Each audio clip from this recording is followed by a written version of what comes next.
Thank you for coming. I'm Bill Nesto. Of course, this is Frances Di Savino, my wife, and we're very pleased to be here today. We're both Italo-American by heritage, 100%. So both our books are very dear to us, and we plan to have more adventures in Italy. Our history in Tuscany actually goes back. Fran actually was there before me in the 1980s. Studying at the University of Florence, and I was privileged actually to live with a family who had a villa in the high hills of Chianti that they have farmed since 1424. Thus began my love of Chianti. And Chianti was really the first viticultural area that I visited in Italy in the 1990s. So, we met in the early 2000s, and we brought together our interests, and subsequently we started going on around the world visiting wine regions, and of course then we, as of 2008, we started our adventure to write about the wines of Sicily. We both have southern Italian roots, so it was an important topic for us. And then we, of course, thought about doing something about Tuscany, where we'd spent a great deal of time. So we want to explain a little bit about the title, The Search for the True Chianti, assuming that you all don't know the long and twisted history of Chianti as a wine appellation. This book is the story of our quest to discover the true Chianti. And the word true signifies that there is a false Chianti. We were a bit more diplomatic in the book. We call it external Chianti. Essentially, in the mid to late 19th century, the wine merchants and wine estates of greater Tuscany and Italy began to industrialize the production and commercialization of wine, first that they called wine in the style of Chianti, and then they dropped the style of and just referred to as Chianti, thus, in effect, misappropriating the name of an original geographic location. By the mid-20th century, out of probably 40 million gallons of Chianti wine exported from Italy, less than 10% came from the area we are going to discuss this evening, the original Chianti. Okay. So from this map here, we can see in the very center, we can see the word Chianti. And this map dates from the mid-16th century. And, but notice there's no sort of border around it. And what happened in subsequent centuries is that as the name Chianti became more valued as a wine of character, more and more people started using the name, and hence its boundaries became much expanded. And eventually, by the 20th century, by the 1930s, it came to signify about 1/4 of all Tuscany.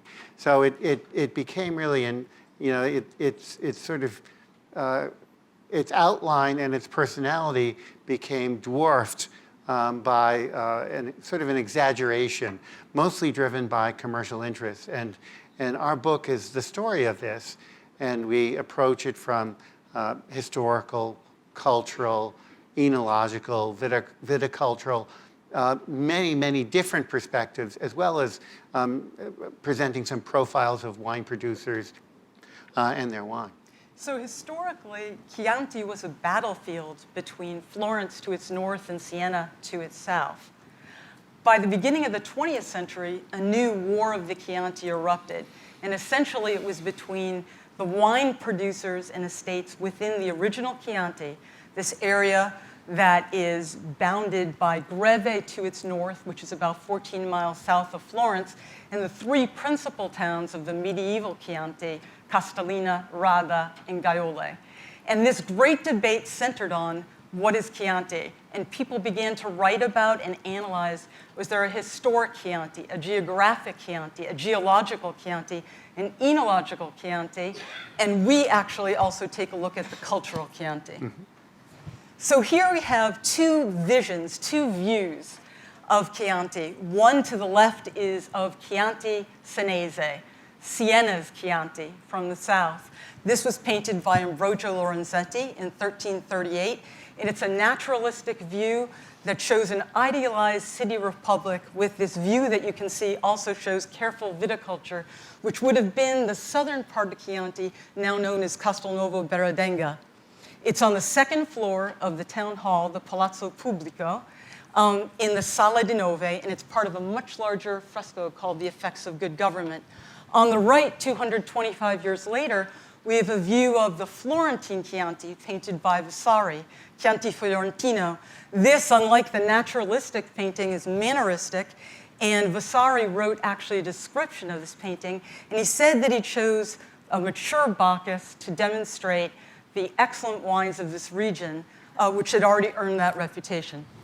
So Chianti, the original Chianti, extends between Florence to the north and Siena to the south.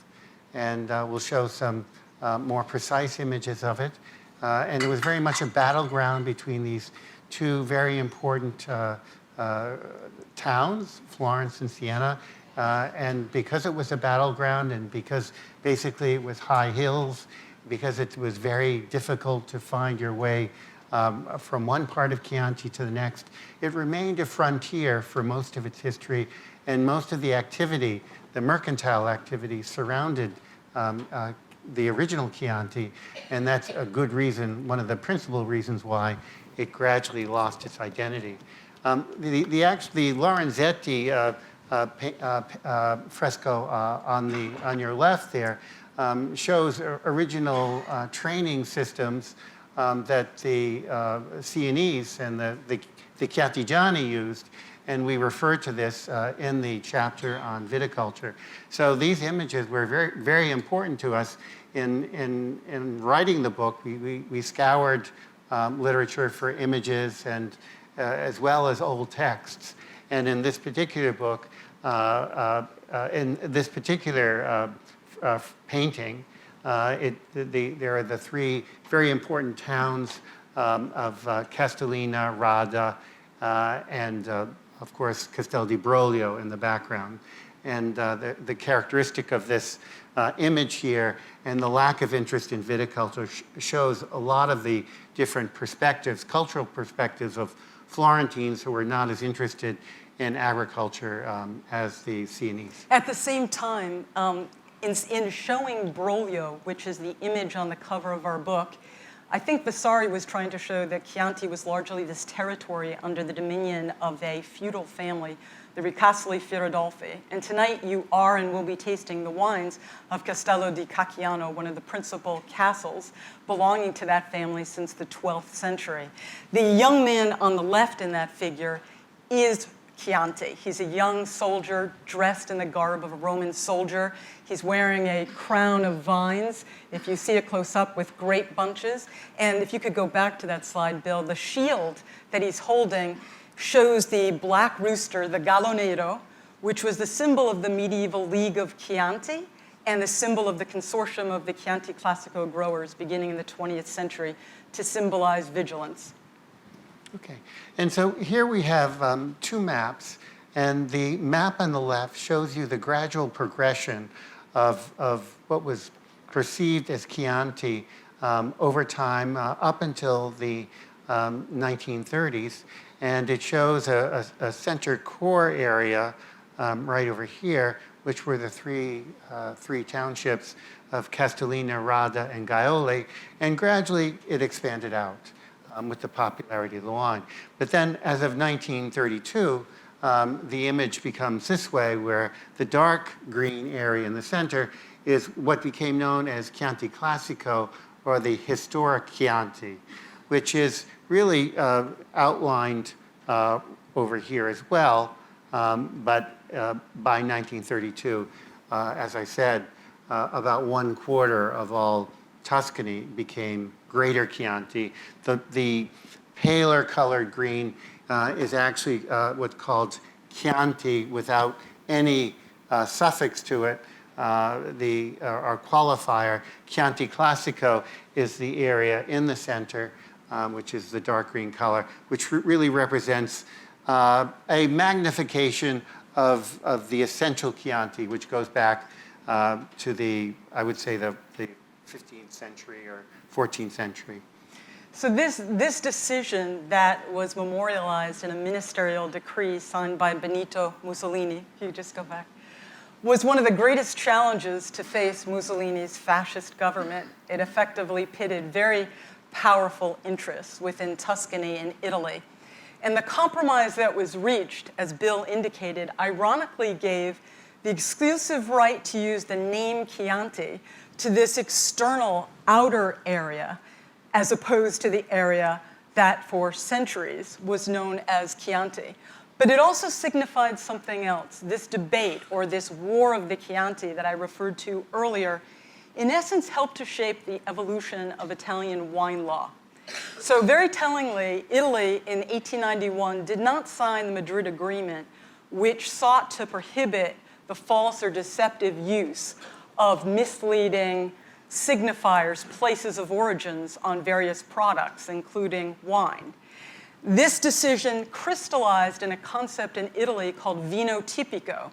So instead of protecting a wine from a place of origin, it protected a wine that represented commercial or enological typicity, a wine that resembled a place from Chianti.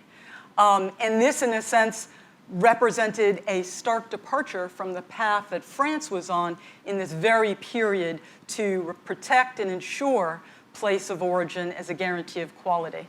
This is called, the whole process is called the War of Chianti, and we really go into great detail how it evolved.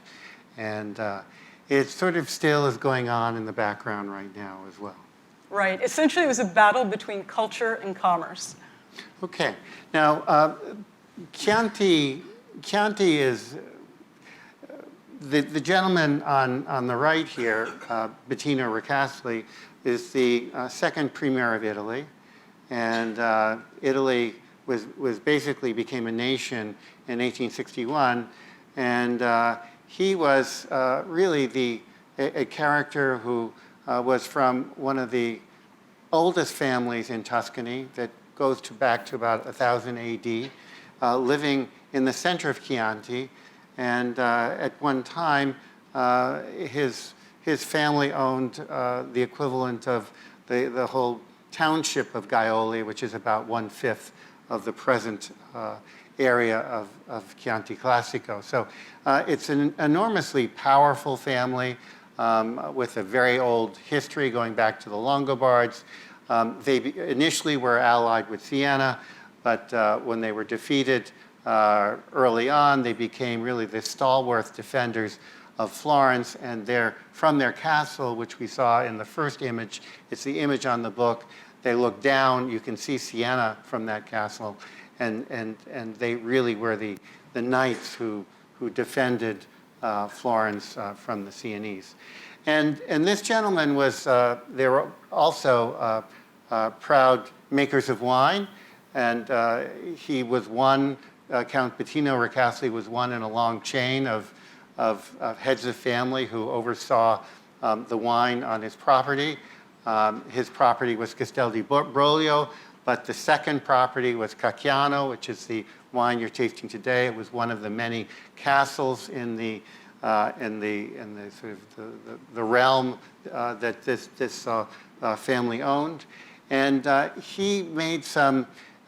He's considered the creator of the Chianti formula, which was basically built upon Sangiovese, which until then was not well known or thought not to be well known in Tuscany and Chianti Classico and the Chianti area. But he decided to base it on Sangiovese, a vine variety, which he thought made the most durable and best wine. Durable because it was important at this time for Tuscany to make money off its agricultural resources. Before, in previous eras, being better known for textiles and fine goods, art, and also banking.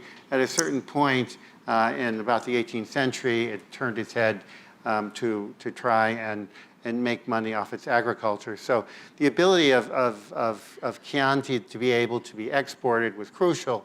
And so he really set about to create a recipe for making Chianti that was durable and could really stand aside the wines of France. Really, he admired greatly the wines of France. He traveled to France since the 1840s, went to wine fairs and expositions, and went to chateaux and Bordeaux and domains in Burgundy, interviewed wine growers, and he brought this knowledge back, and he tried to improve the making of Chianti. He gave a secondary role to another variety called Canaiolo, which until the time of Count Bettino Ricasli was considered to be the primary variety of Chianti.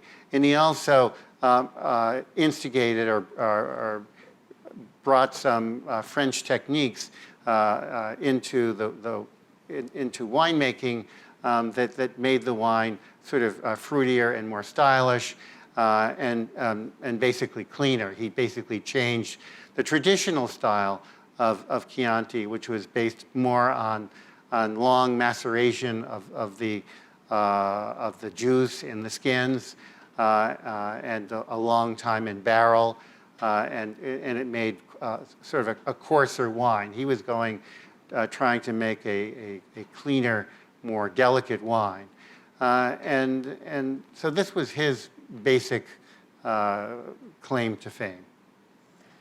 And so when Bill and I set out to write this book, as we did with our book, The World on Sicilian Wine, we were determined to take the wine road less traveled. And in order to understand the evolution of viticulture and enology in Chianti and in Tuscany as a whole, we really studied the evolution and devolution of agriculture. And it was in that study that we came upon an unpublished author whose manuscript languishes in the Central Library of Florence, and a very careful transcription of it also exists in the Laurentian Library. This gentleman wrote this manuscript while he was serving a prison sentence in the Stinche prison. It was the main prison in Florence, for apparently having had an argument with the administrator of Santa Maria del Fiore, the Duomo, over their lumber harvesting practices. He believed they were unsustainable. While he was in jail, he put pen to paper without any other resources, and because he came from an established Florentine family, but he's someone who had developed a hands-on understanding of agriculture. And lo and behold, when we obtained this manuscript in Book 2, Chapter 6, in a chapter titled How to Make a Precious Wine, Girolamo da Firenzuola singled out the Sangiovese wine made from old vines and dedicated vineyards on high-altitude expositions from the towns of Chianti, including Radda, Panzano, Lamole, and other towns very close to the Chianti Mountains. And it was the only variety he singled out. Then what we came to learn was that the established agronomic Tuscan writers, many of whom came from noble families, had apparently in the mid to late 16th century, soon after this manuscript was created, prepared an abridged, almost Cliff Notes version of this manuscript. And in so doing, they took what was a rural myth, a proverb that Firenzuola had cited about Sangiovese, that its proverb says that it makes vinegar, and stated it as an unequivocal warning. And for 300 years, the writers of Tuscany, including Tedaldi, Davanzati, Soderini, Villafranchi, right up to a conference in 1957, they cited Sangiovese as making an acidic, vinegary wine. So this narrative set aside Tuscany's noble variety for 300 years. But even Firenzuola admired the wines of France. The French were considered the leaders of culture, particularly in wine and cuisine. And he had a recipe which was called vino alla francese, which was basically the making of a very delicate white wine that was very clear and refreshing. And beginning with Firenzuola, we can find recipes throughout the literature about this style of French wine, which was highly admired, and it evidences this thread that within Italian winemaking, there was always this admiration of the French and a desire to make wines like the French. And we see finally in the time of Bettina Ricasli, the French sort of winemaking tradition really being installed very securely in the Tuscan tradition. And then later on, we'll discuss how it becomes even more important as well. In Firenzuola, we also find the first mention of the Governo, which is a Tuscan practice of basically enriching wine by adding dried grapes into the must. This is a practice which was basically discontinued in the 1960s and 70s, but we first see it here, and he has it in a recipe of what's called vermilier, which was sort of the generic Chianti of the day. But he was really most interested in making a very pure kind of Chianti, only from Sangiovese grapes from the original Chianti towns. And what was fascinating in his book about viticulture, because there are 7 books to the manuscript. The first one is on viticulture, the second is on oenology, the rest is on agriculture and garden design. Firenzuola was a witness to history at the height of the Renaissance. So in 1552, he's decrying the fact that only the landowners in Chianti and its liminal growing areas like the high Greve and Pesa River Valley still practice careful viticulture, but that landowners throughout Tuscany essentially were delegating all of their grape growing practices to peasants. What this signifies is he's decrying a sharecropping practice that became an institution in Tuscany for 700 years and led to lower quality wine grapes and lower quality wine.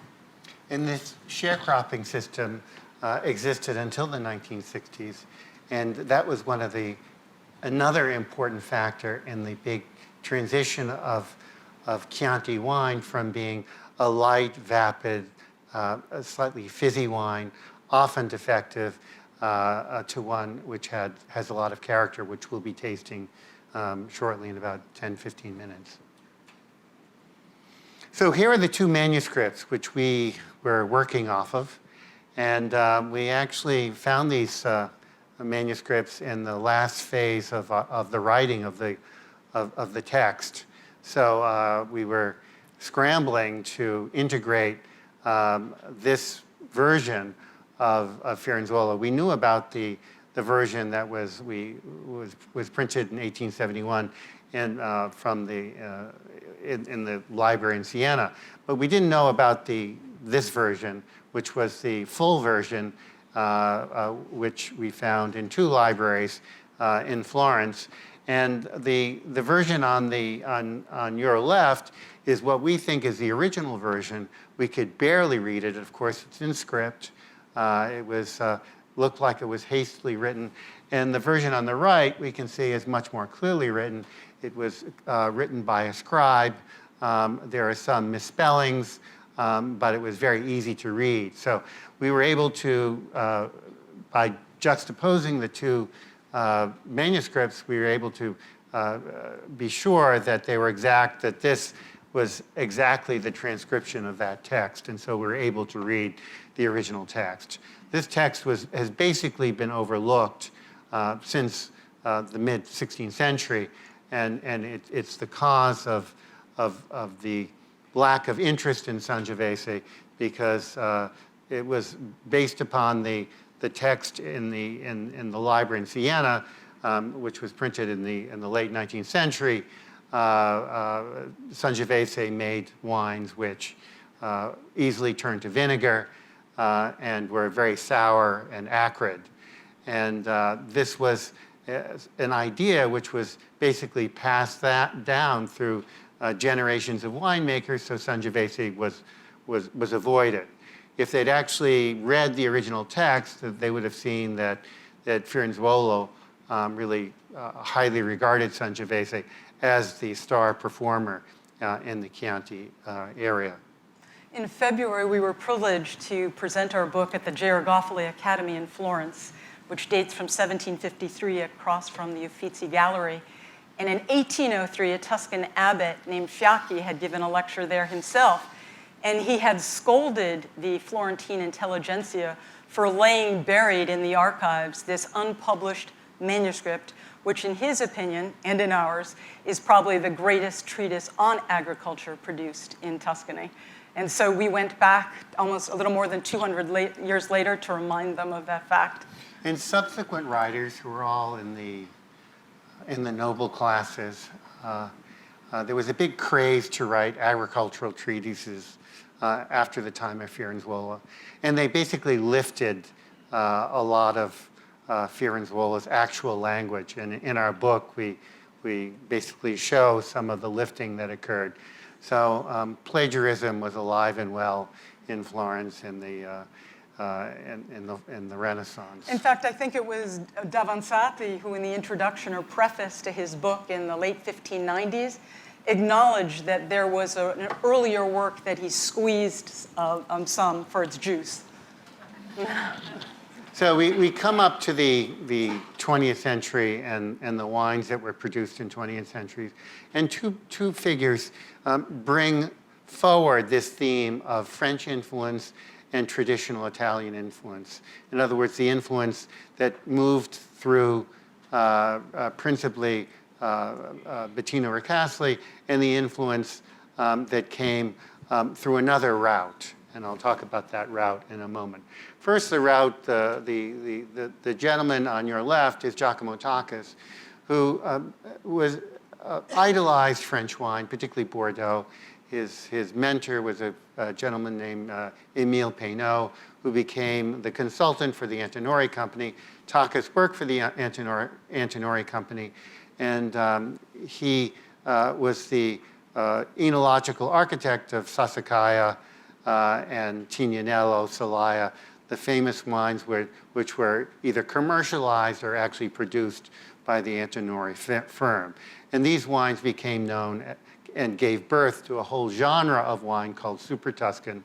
These wines, in general, but not always, in general, mimicked the sort of international taste for dark-colored, highly structured wines with a great concentration, which were typical of wines from Bordeaux, best typified by the wines of Bordeaux.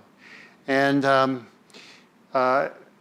he also helped, though, bring a lot of the good practices to the Chianti of the day. Chianti, when he first started working for Antinori in 1960, was better known for the Chianti in the straw-covered flask made with Gaverno, which was a sweet juice, which gave it a fizz. The wines were defective. He basically cleaned the stables and made cleaner Chianti wines, but he wasn't a fan of Sangiovese. He brought in a lot of international varieties, principally Cabernet and Merlot, and then later Petit Verdot and Syrah.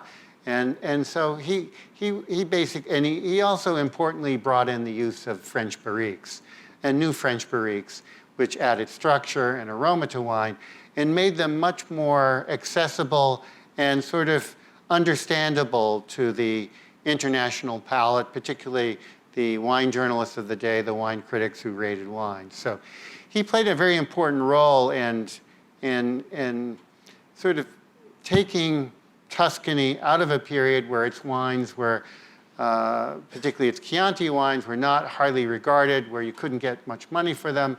You couldn't make a profit because it was very expensive to farm in the high sort of rocky hills of Chianti. He actually made it profitable, but by way of making this new genre of wine called Super Tuscans. The other man on your right is Giulio Gambelli, and he represents the traditional Tuscan channel of enological knowledge. And his mentor was Tancredi Biandisanti, who was one of the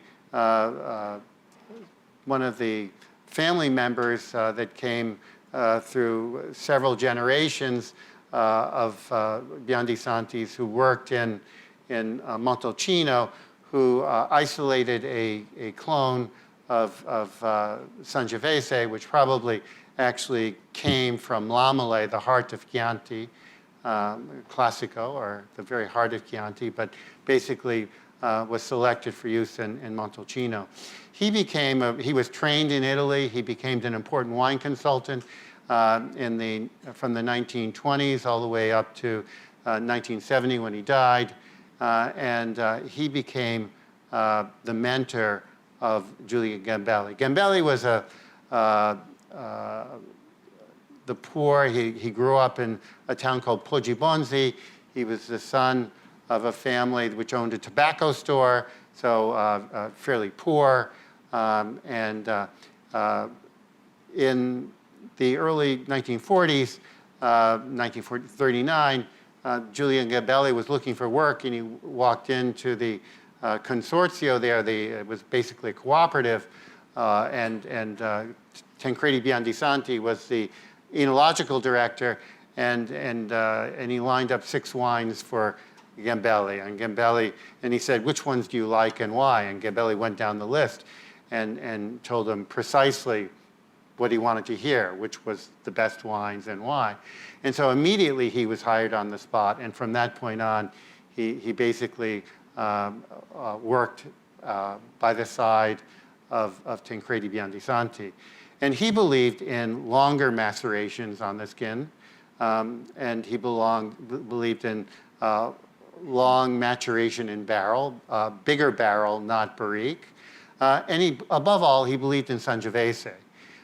He believed in wines which were not sort of a little bit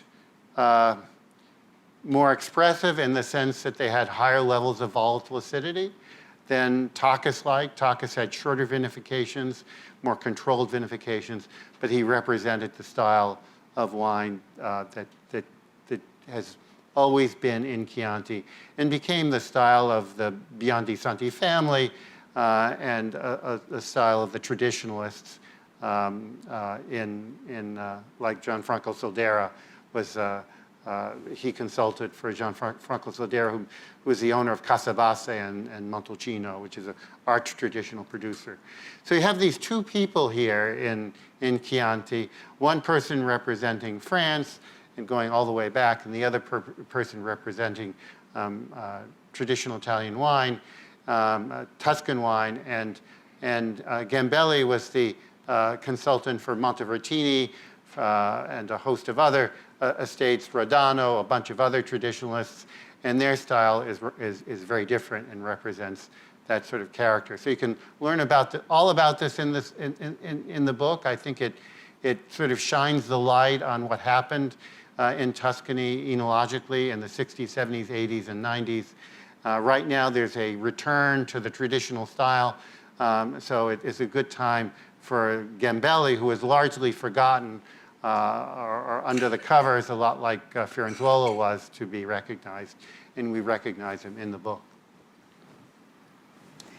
So the last chapter of the book is called the Medici Code, and I'll give you a little background. Before Bill and I embarked on our field research in 2014, we did a significant amount of historical research, and principally we were looking at the literature that was produced from the mid to late 19th century through the end of the 20th century on all of those different dimensions of Chianti that we've referred to earlier.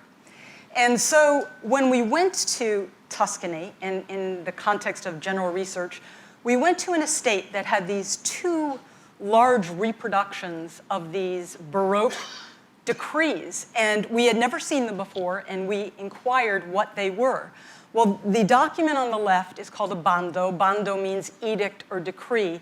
It's one of 2 that was issued by the penultimate Medici Grand Duke in 1716. The first decree, which was issued in July 1716, established a regulatory commission to ensure that wines labeled Chianti, along with 3 smaller areas in the Florentine state, were made and were born and made in that region. And it also imposed quality control regulations and a mechanism to prevent fraud. The second document, this one dated September 24th, actually delimits Chianti and these 3 smaller regions. So Bill and I could not wait till we got back to our car to ask, have you read about this decree? It's nowhere in the mid-19th century. It's nowhere in all the texts that were produced in the early decades and mid-decades of the 20th century, whereby the original Chiantigiani tried to secure their exclusive and inalienable rights to their name. And certainly as a lawyer, I couldn't imagine a better legal or historic document for the original Chianti to secure that right in the lead up to the 1932 ministerial decree, which effectively gave it away to most of Tuscany. So Bill and I came back to Boston. We did a lot more archival research. When we went back to Tuscany, we went to visit Piero Antinori at his new estate in San Casciano at the northwest corner of Chianti Classico. And we told him about these anomalies because it wasn't published by our accounts until 1972, when a glossy version of it appeared in a wine guide, the first wine guide in Tuscany to actually rank wines. It was by no means a historic document, and yet there were several books published, including by the Consorzio Chianti Classico after that, that failed to mention it. So we explained these anomalies to Piero Antinori, and he said, fascinating, I'm intrigued by your research. It sounds like it could be a thriller. And we said, like the Da Vinci Code. And then began our search for the clues as to its promulgation and to how it was discovered, because we surely believed that whoever found it would have been hailed as a patriot of Chianti. And we will certainly not spoil the ending and tell you what we learned in the process, but it made for fascinating research. As it turns out, 70 producers in the Chianti Classico Consortium, which is in the heart of the historic Chianti area, make both Chianti, the generic Chianti, which comes from a quarter of all Tuscany. They make both that and Chianti Classico, which comes from the historic area. So basically, they are compromised in the sense that they have a foot in 2 worlds. It's a lot, you can make a lot more money making Chianti than Chianti Classico. And so it's really not in their interests. It's their interests to keep the situation sort of fuzzy and not to have Chianti Classico sort of be defined as the true Chianti. But we won't say more than that. But what deserves to be celebrated, and was celebrated to great fanfare last September 2016, in the Salone del Cinquecento, underneath that painting of Chianti that we showed you earlier by Vasari, was the fact that this document and the July document that accompanied it created the first legal appellations of origin for wine in the world. And it fundamentally recognized the connection between place of origin, quality, and reputation, which is the foundation of France's modern wine law. And we also show how some of the concepts in these laws may have inspired the French in the same way that Catherine de' Medici's cuisine did so in the field of gastronomy.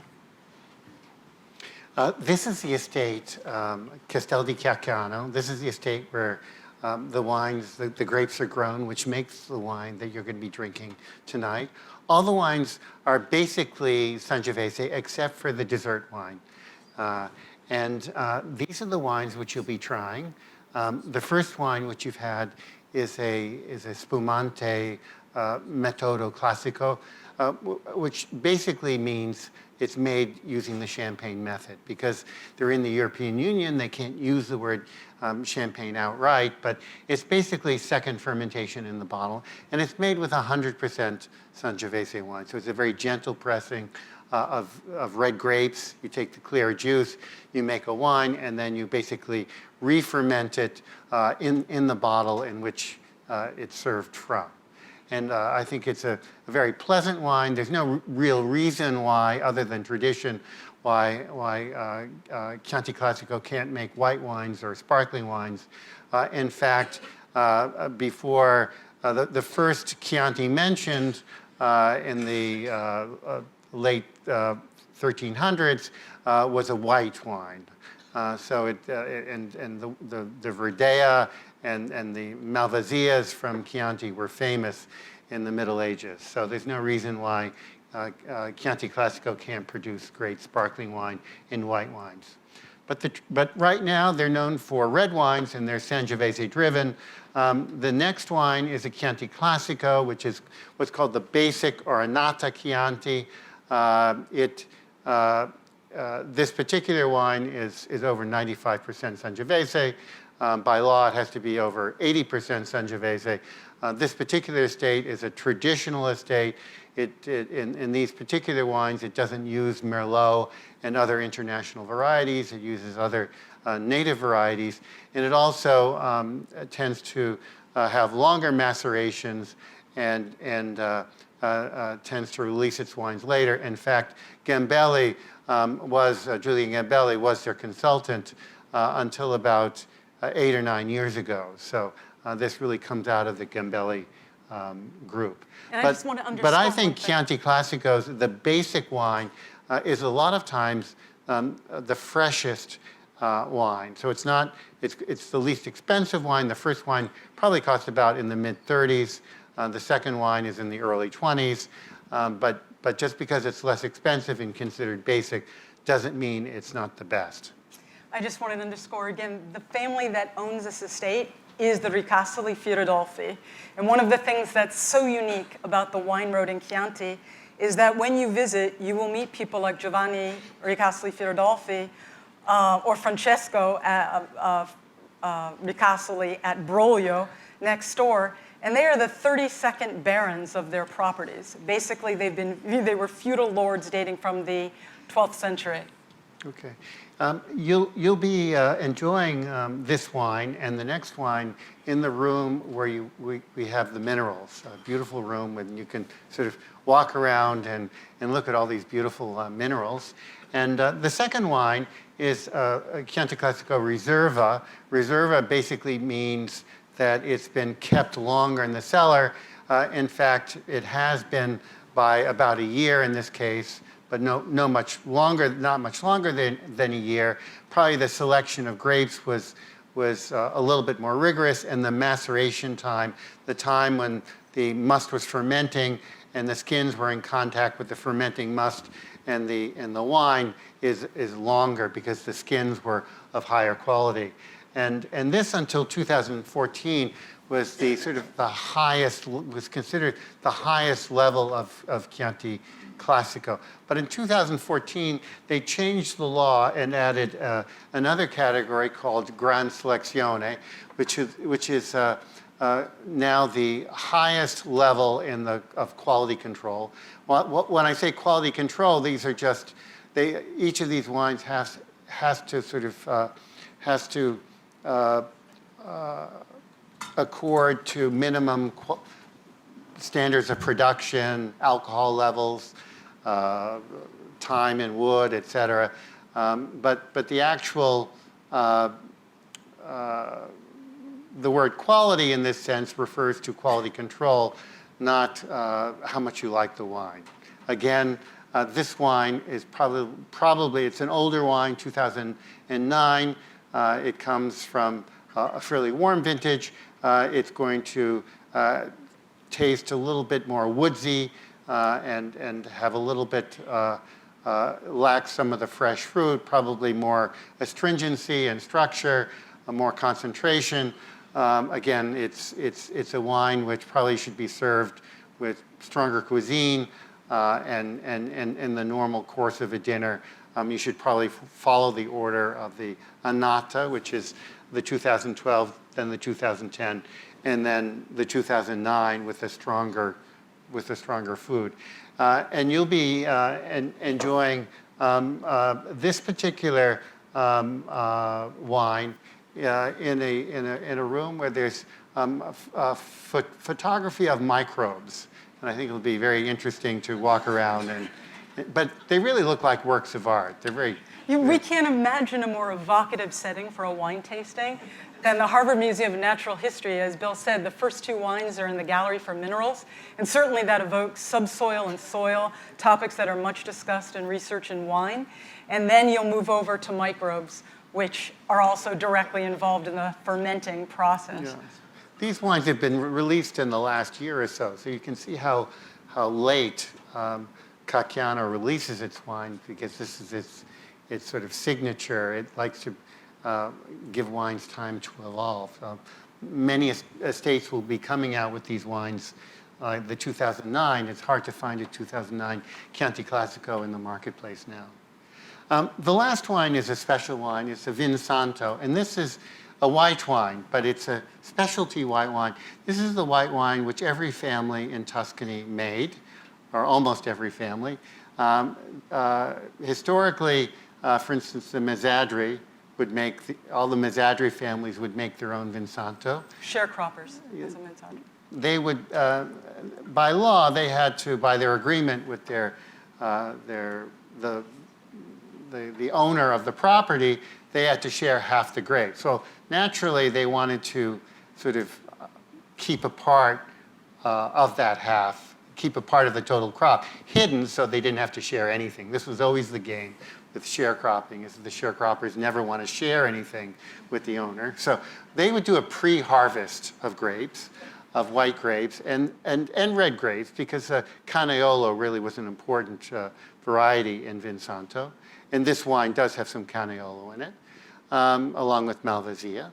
And they would basically, indoors, away from the eyes of the owner and the fattore, who is the farm manager, they would dry the grapes, and then they would, for anywhere from 2 months to 3 months or so, until they lost a lot of their moisture, and then they would basically press the grapes, and the juice would drip into little barrels called caratelli, tiny barrels, and at the bottom would be a madre, which was basically a yeast which had been left over from the previous Vinsanto, which had been consumed.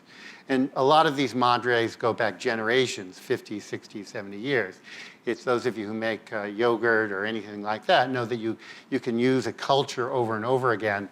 And so that's, it's called a mother culture. Madre means Italian. And so this wine ferments in caratelli, usually for 3, 4, 5 years. It does what it does. Each caratello, some ferment all the way, which means the wines are dry, but many of them stop fermenting and leaving a sweet wine. And so each particular family has its own style of Vinsanto, depending on the madre and other decisions they make in the sort of blending process. Cacciano is known for a sweet Vinsanto, and this is a very special wine. It's very difficult to make, takes a long time. You can see from the vintage of 2004, which is an excellent vintage. And this wine, for instance, is much more expensive, whereas the Millennio Chianti Classico Reserva is in basically the 40s for a full bottle. This is in the 60s for a half bottle of wine. So it's a very expensive wine. It's the kind of wine which is given as a special gift by families to visitors. It can be served when, at a special occasion, like a wedding or a special visit. It's not necessarily a dessert wine, but this is a sweet wine. So we'll finish our little tour, and you'll be enjoying this wine. It's a sort of a showstopper room, because you go into this room and you see this enormous fossil skeleton and it was sort of, if you haven't seen one of these since you're a kid, it's a real shocker. You forget how big the animals were, the reptiles were. We're talking, I guess hundreds of thousands of years ago, but it's really an awesome sight. So these are the 4 wines that you'll be tasting. You've already had the spumante. At this point, we'll open the. We have one more we want image. one more image. So this is an image that's very dear to us. The woman on the left, Michela Rossi, is the owner of an estate in the commune called Barberino Valdelsa, named Quercia Poggio. And we visited this estate several times. And on our first visit, we met one of her agricultural workers, who's 88 years old, and who came to this estate when he was 2 months old. And he's never spent more than a day away from the estate. As Bill said, the sharecropping system was broken up in the 1960s, but his affection for and devotion to Quercia al Poggio is evident for anyone who has the pleasure of meeting him. And on our first visit, in an archaic Tuscan that probably resembles kind of something closer to Dante than modern Italian, he recounted to us the legend of the Gallo Nero, the legend of the Black Rooster, that essentially tells the story of how it is that Florence came to control Chianti beginning in 1203, notwithstanding the fact that it was actually an arbitral decision. It is the legend, and you may read about it in our book. But here, Michela is reading our book, and it's specifically the page where we describe Mario Forconi and the legend that he told us and all our interactions with him. Okay. So we'll be leading you through this sort of taste tour in the museum. And after that, around 7:15 or 7:20, we'll be sort of perch ourselves near the bookstore. And if you would like to purchase our book, we'd be happy to sign it for you. And we leave you with this quote from Girolamo da Firenzuolo, a true lover of wine. It's, I think, a pretty remarkable quote for 1552. So as you may have gathered, Chianti, beginning in at least the 11th century, was a battlefield and border between Florence and Siena. But for anyone who's had the privilege and pleasure of visiting this storied land, it's remained a place of pristine beauty, a natural beauty that has long deserved to be known by its own name, Chianti. And with that, we want to thank Diana Munn, who creatively and energetically organized this first of its kind lecture and tasting tonight at the Harvard Museum of Natural History with her assistant, Mackenzie Brown, as well as Judith Warnament, who believed in the good name of Chianti and in us from our first encounter a little more than a year ago. Thank you so very much.